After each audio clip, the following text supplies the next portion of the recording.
talking before, there's a lot of different types of users. We have sophisticated end users that, like Varun was saying, are doing the whole thing themselves. They're building their own control plane and they're using Envoy directly.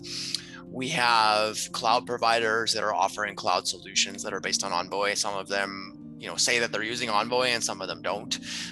We have companies that are building products, vertical products on top of Envoy.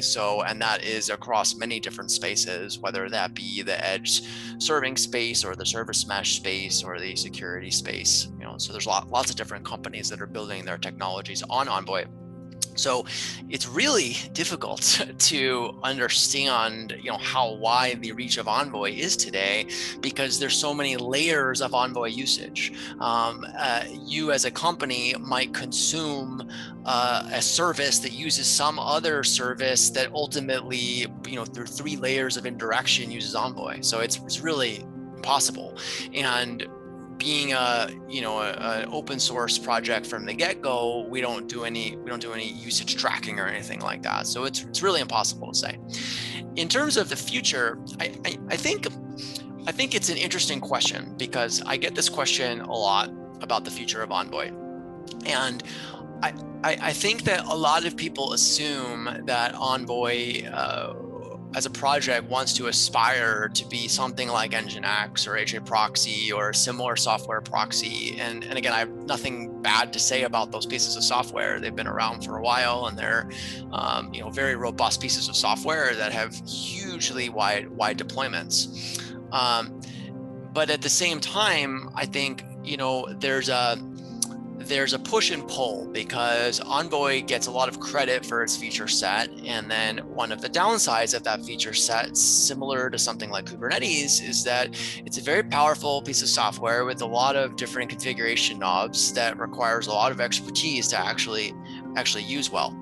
And as I have gained more and more experience in this industry, and particularly in the cloud native space, I've realized how important layered abstractions are. And I think as a project, we're comfortable with Envoy being at the base layer of that abstraction stack. Meaning I like to think of Envoy as a network operating system. It's a place where now, with WebAssembly and extensions and APIs, you can build really incredible systems on top, not too dissimilar from something like Kubernetes. And so when people ask me, what do I think the future of Envoy looks like?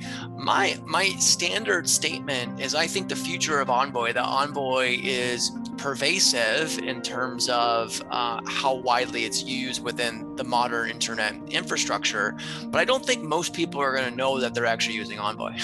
I think Envoy will be built into a set of layered abstractions, whether that be because they're using cloud services or functions as a service, or they're using vendor software or something else. And I think Envoy is just a base piece of that stack. And again, you're already seeing this transition with Envoy being used in cloud products or in projects like Istio, or the 3 or 4 other open source service mesh projects, or the proprietary vertical services. There's just so many of these things.